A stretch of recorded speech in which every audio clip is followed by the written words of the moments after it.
Bienvenidos al episodio número 22 de Ciudadano Cripto, tu podcast semanal con todas las novedades del mundo cripto. La última semana, el mercado ha estado muy tranquilo en cuanto a temas de precio.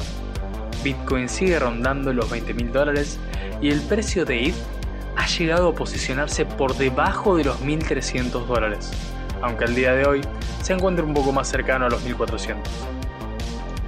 Aún así, las noticias no dejan de llegar y por eso en el pod de hoy no solo vamos a contarte lo que está pasando, sino también compartir con vos algunos de los debates más interesantes que hemos tenido hasta ahora. Además, y a pedido de alguna de las personas que nos escuchan, vamos a hablar de un proyecto que se propone revolucionar el ecosistema.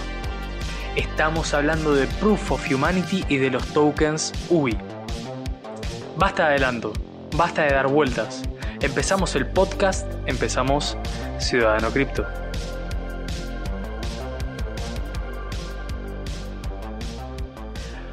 Buen día, Abo. ¿Cómo estás? Espi, ¿qué tal? Muy bien, tío. Feliz de estar aquí otra vez. Segunda temporada de Ciudadano Cripto. Y bueno, yo qué sé, aunque el mercado está fatal y no para de caer todo, tenemos un montón de temas interesantes para comentar esta semana. Y es que no hay mejor momento que un bear market para construir cosas nuevas. Y es que están pasando un montón de cosas. Así que bueno, feliz de estar aquí una semanita más. Totalmente, y un poco está llegando el invierno, ¿no? Aquí a Europa y también se nota que ha impactado de lleno en el mercado de precio, digamos, pero no en el mercado de noticias, bien lo decías. Si te parece, vamos directo a los CryptoBits. Dale. Empezamos entonces los CryptoBits de la semana. MicroStrategy compra más Bitcoin. Esta semana MicroStrategy compró más de 300 Bitcoin y suma un total de 130.000. El precio promedio de compra es de unos $29.800 por unidad. Es increíble la convicción de Saylor, como pese a las caídas que está viendo en general, seguir comprando, seguir acumulando. Y como has dicho, su average price, o sea, su precio medio de compra de Bitcoin es $29.800, o sea que están en pérdidas. Y no es como nosotros que cuando compramos un poquito, yo qué sé, si has comprado 100 euros y ha bajado un 20%, has perdido 20 euros. Pero aquí estamos hablando de millones y millones y millones para MicroStrategy. Entonces, bueno, de nuevo, demuestra gran convicción. Un grande Saylor ahí siguiendo acumulando. Estoy de acuerdo. Hay distintos tipos de genialidades, ¿no? Porque tenemos a Elon Musk que se mete de lleno en hacer revoluciones tecnológicas, pero también tenemos a un tipo como Saylor que está metiéndole mucho huevo, como diríamos en Argentina, a este tema. Acabo de hacer la cuenta porque no le había pensado, le dijiste y le hice rápido en la calculadora. Entonces estamos hablando de 130.000 por una pérdida promedio de $10.000 por unidad. Estamos hablando de 1.300 millones de dólares de pérdida. No pensaba que era tanto. Por Claro, eso hace pero falta mucha convicción para seguir comprando cuando estás en rojo más de 1.000 millones de dólares. mamita querida. Por cierto, hablando de Elon Musk, el otro día leía una teoría de que Elon Musk es Satoshi Nakamoto. Espi, eso a ti te va a gustar. Ya te lo contaré bien. Polémico. Muy polémico. Y bueno, seguimos con las noticias de esta semana. Las CBDCs, Central Bank Digital Currencies, cada vez están más cerca. Tenemos varias noticias sobre esto esta semana alrededor del mundo. Primero, la Unión Europea va a comenzar un piloto y ha elegido a varias empresas para lanzar un prototipo de lo que será la app del futuro euro digital. Empresas como Amazon o La Caixa, que es un banco español muy importante, van a desarrollar prototipos para utilizar este euro digital, cada una en su área de expertise, digamos. Amazon va a hacer el prototipo para e-commerce, Caixa para pagos digitales peer-to-peer, según dice el anuncio de esta iniciativa del Banco Central, aunque creo que ya tenemos un sistema peer-to-peer de pagos de cash digital, no sé si te suena alguno, pero bueno, ellos están probando uno nuevo con el euro digital, así que los que vivimos en Europa, quizá pronto podamos empezar a ver el euro digital hacerse una realidad. En China lo mismo, siguen expandiendo sus pruebas del yuan digital o la versión CBDC del yuan y van a expandir este piloto que ya está activo y que hemos comentado alguna vez en el pod a 4 provincias más, que a lo mejor no suena a gran cosa, pero en China 4 provincias son 360 millones de personas. Entonces, bueno, expanden el piloto a más personas y, bueno, el objetivo, como dice el Banco Central chino, es que en algún momento el yuan digital sustituya al efectivo directamente. O sea, no va a haber efectivo, va a haber yuan digital y este es un poco el objetivo a medio o largo plazo de China y probablemente de otros muchos países. Me quedé un poco con el número, 360 millones de personas. La población argentina son cerca de 44 millones de personas, ¿no? De argentinos. Y en España, más o menos también, ¿no? Estamos Sí, en 50 yo creo, 49, sí, algo así. O sea, estamos hablando entre 8 y 9 veces las poblaciones de nuestros países. Es un poco una locura de gente. Total, por eso cuando les oye, China expande el piloto a 3 regiones, vale, pero eso son mucha gente. O sea, la escala de lo que está pasando allí es casi inimaginable para nosotros. Y luego, por último, Irán. Este es nuevo. Uno más que se sube al tren de las CBDCs y ha anunciado que está preparando también un piloto de su CBDC, el Crypto Real, lo llaman, que estaría construido sobre una tecnología de IBM. Me hace gracia porque recordaros que en Irán está prohibido hacer uso de criptos para comprar cosas, así que las prohíben para lanzar su propia cripto nacional. Así que bueno, Irán también uno más que tenemos que seguir con el tema de las CBDCs porque van avanzando, van a llegar un día, van a ser una realidad y bueno, pasito a pasito tenemos que ir estando atentos de qué pasa con las CBDCs. Y me cuesta un poco creer que estén trabajando sobre tecnología IBM, siendo uno de los países que está más sancionado por Estados Unidos. Pero bueno, se ve que a la hora de hacer este tipo de negocios somos todos amigos. O no lo sé. Quizás. El tema es que a mí me gusta pensar que, como decíamos en la entrada del pod, cuando los mercados están en caída o están muy tranquilos, no es que estamos en tiempo en bear market, sino que estamos en time to work market, ¿no? Es como el momento de trabajar y no solamente, digamos, pasa en el desarrollo, en el mundo de desarrollo descentralizado o privado, sino que evidentemente también es la decisión de países, ¿no? Que no ponen el freno a sus decisiones porque evidentemente entendieron que esto ya no es una moda, que esto ya no es pasajero, que esto tiene momentos de un poco más de declive y momentos de a largo plazo crecimiento, pero que si no aceleran sus desarrollos, el mercado mismo les va a sacar su papel. No olvidemos que hasta hace poco, con Terra Luna, ¿no? Que el fallido proyecto de este querido amigo que leí hace poco que sigue evadiendo la justicia, se había llegado a creer que se había creado una moneda alternativa tipo CBDC y que eso de alguna manera eliminaba la necesidad de la CBDC porque este protocolo permitía crear tu par a tu moneda local siempre utilizando una plataforma más descentralizada, ¿no? Entonces está bueno ver que los países se están tomando en serio este mundillo. Sí, al final, aunque sea una competencia, digamos, a las criptos, yo creo que no hay nada más que más legitime a las criptos que los bancos centrales estén intentando montar su propia cripto. Entonces, al final eso te dice que esto no es un juego, que es de verdad. Y bueno, veremos a ver cuándo empezamos a usar el euro digital aquí.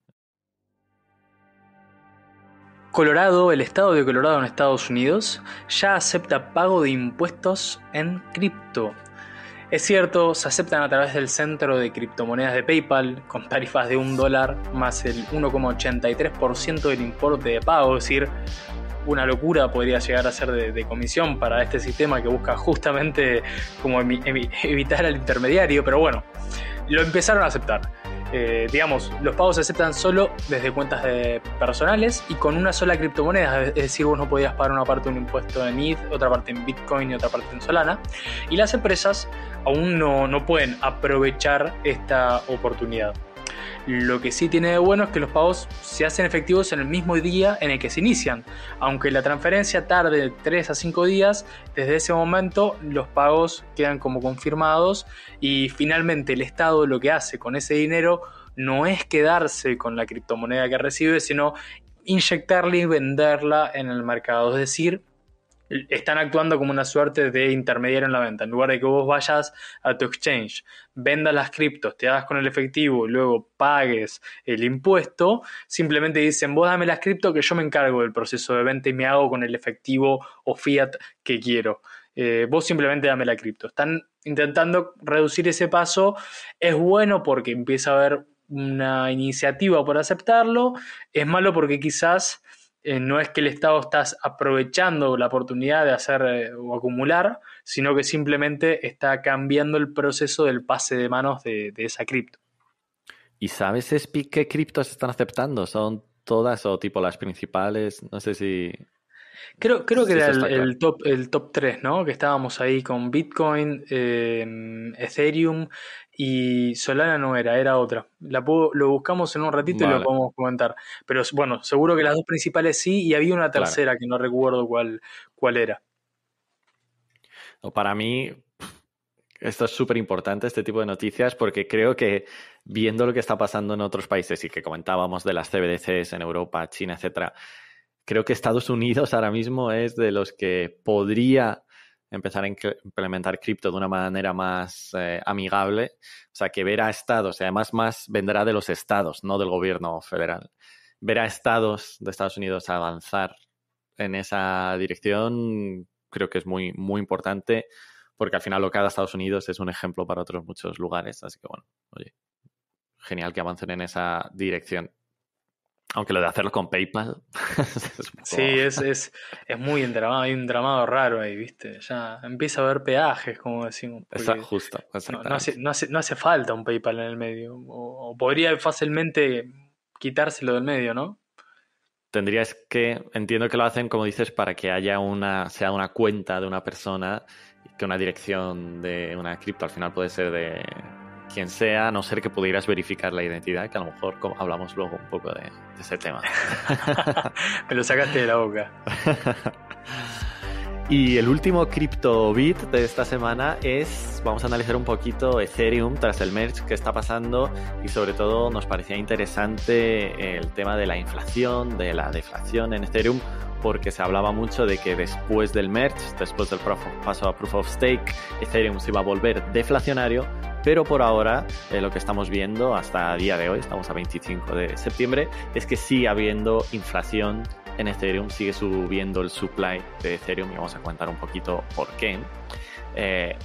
La principal razón por la que Proof of Stake iba a hacer Ethereum deflacionario es porque en Proof of Work la tasa de inflación era del 4%, es decir, que los Ethereum que se van emitiendo en un año suponía un 4% del supply total.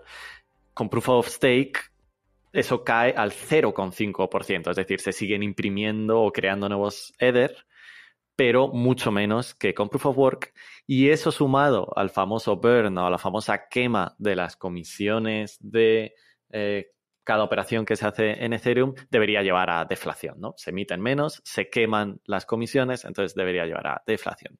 Pero no está siendo así por ahora.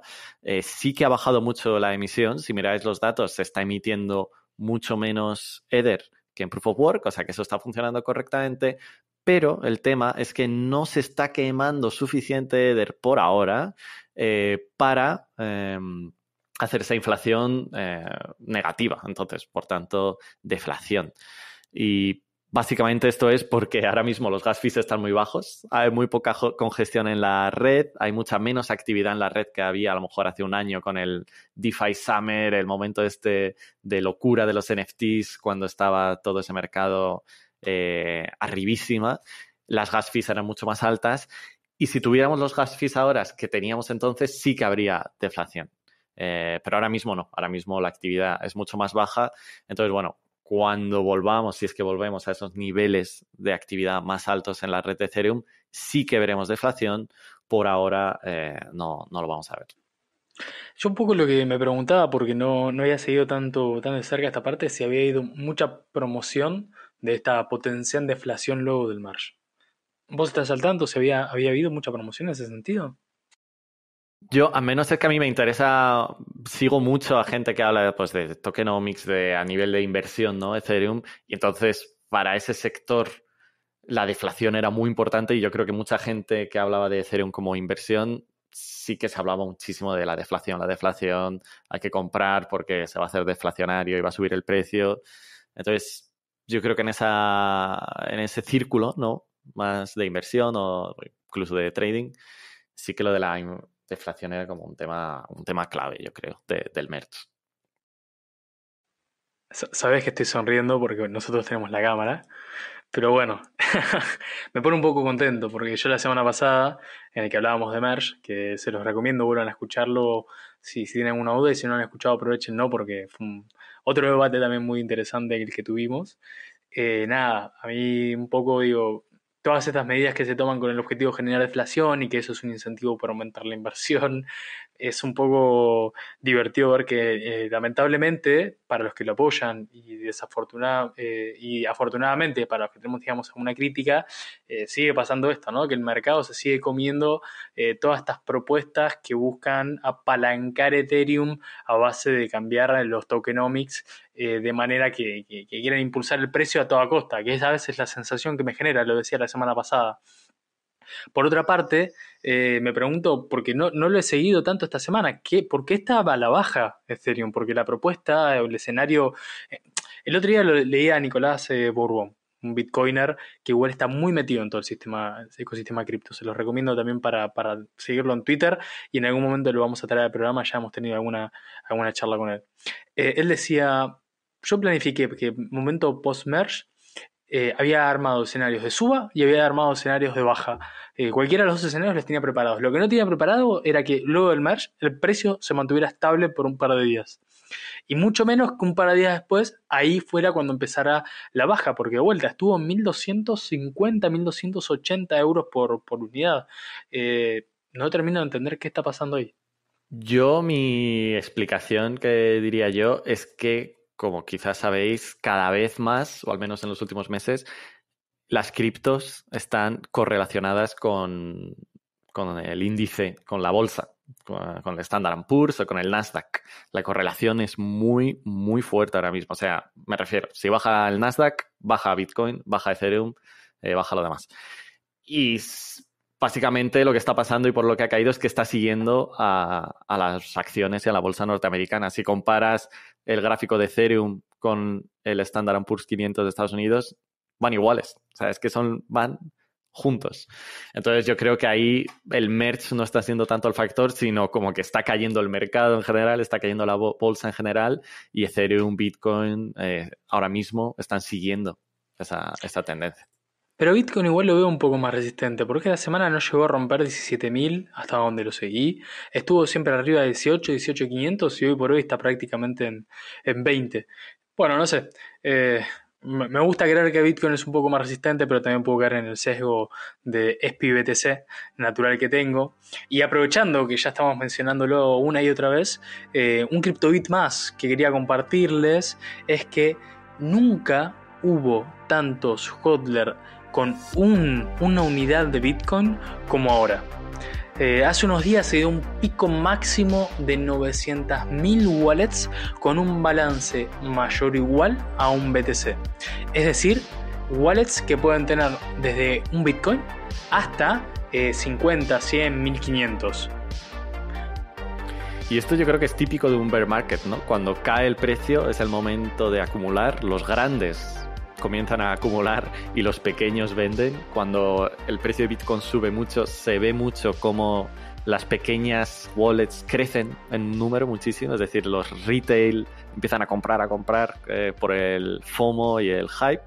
Y además creo que es muy buena señal que pese a la caída del precio sigan subiendo la cantidad de cuentas con más de un Bitcoin, es que los grandes están acumulando. Porque si cayera el precio y también cae las wallets de más de un Bitcoin, es que incluso las grandes están vendiendo también. Así que bueno, oye, puede ser hasta una buena señal esto que dices.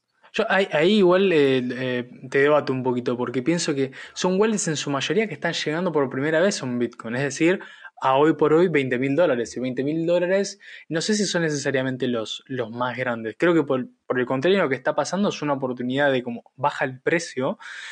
Muchos actores pequeños se animan a decir es una oportunidad para yo convertirme en un tenedor de un Bitcoin. Y no es solamente con los tenedores de un Bitcoin, sino que está sucediendo lo mismo con las wallets que tienen 0,1 BTC, donde al día de hoy hay un poco más de 3,5 millones de wallets. O sea, tenés las 900.000 wallets que tienen un BTC, o sea, están incluidos en esos 3,5 millones, pero además se suman otros 2,4 millones de wallets que tienen una cantidad mayor a 0,1 BTC, que es un número interesantísimo. Y ni hablar de las que tienen 0,01 BTC, que al día de hoy están rondando los 10 millones de wallets. De vuelta, puede ser una persona que tiene 5 wallets con 0,02 BTC, pero en general es un indicador de que la cantidad de wallets que acumulan bitcoins está creciendo. Ahora, otro dato muy divertido es la cantidad de wallets con un saldo diferente a cero. Y esta es una pregunta para vos, Abo. ¿Cuántas decís más o menos que hay de wallets con un saldo diferente a cero en Bitcoin? Ostras, no tengo ni idea. Pero si en China hemos dicho que hay 360 millones de personas por cada chino... No tengo ni idea. 50 millones, no sé, me lo estoy inventando. Bueno, casi. Son 40 y un poquito más de Casi. millones de wallets con al menos un Bitcoin. Y es un dato que es un poco una locura, ¿no? Porque tengo en cuenta que una persona física, de vuelta, puede ser dueño de muchas wallets, pero ese no es necesariamente el único escenario, sino que también viene acompañado de crecimiento de mercado y de gente que se está sumando a la ola, ¿no? Y está empezando a tener sus primeras wallets con sus primeros bitcoins. Sí, no sé cuánta gente será realmente detrás de esos 40 y pico millones de wallets. Yo mismo creo que tengo 3 o 4. O sea que, no sé, no sé si hay algún cálculo de cuántas personas pueden ser detrás de esos wallets, pero bueno, sigue siendo un número bastante alto. Y yo creo que es un indicador interesante para, digamos, ver niveles de adopción, en definitiva, ¿no? Y es una señal positiva que está aumentando.